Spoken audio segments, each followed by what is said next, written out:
Bienvenue sur des bêtiseurs. Aujourd'hui, nous allons découvrir ce qu'est la synecdoque.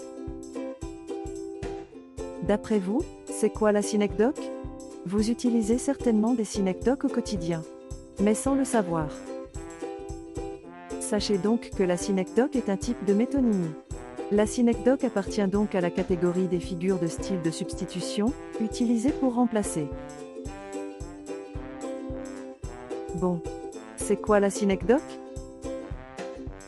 Observez ces phrases. Marie Bouboune cherche un toit pour dormir. Le repas d'anniversaire coûtera 200 € par tête. Allongé sur le sable, David Lemoche voit une voile s'approcher. Alors, que constatez-vous? Vous avez certainement compris le sens de ces phrases. Cependant, si l'on s'attache au sens premier des mots, on pourrait dire que ces phrases sont assez particulières, voire qu'elles manquent de sens.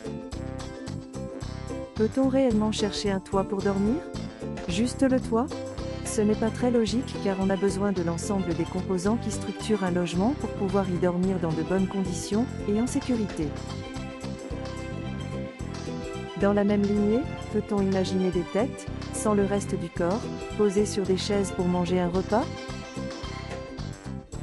Dans ce sens, vous conviendrez que dans les phrases vues précédemment, chercher un toit pour dormir sous-entend chercher un logement pour dormir. 200 € par tête sous-entendent 200 € par personne. Voir une voile s'approcher sous-entend voir un bateau s'approcher. Du coup, c'est quoi la synecdoque?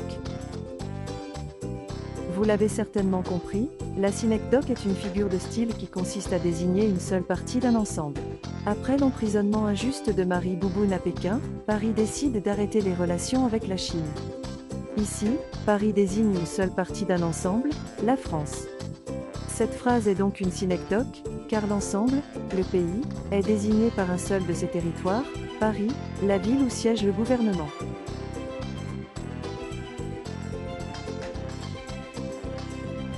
Enfin, notez que bon nombre de synecdoques sont, en effet, des expressions qui appartiennent au registre familier, français familier.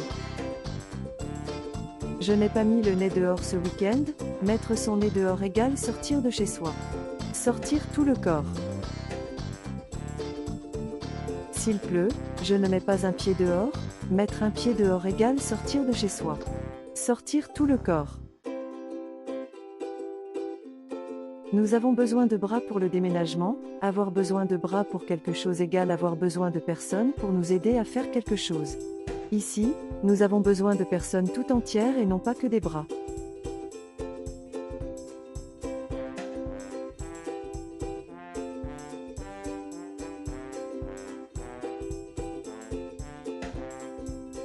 Voilà tout. À bientôt sur des bêtiseurs.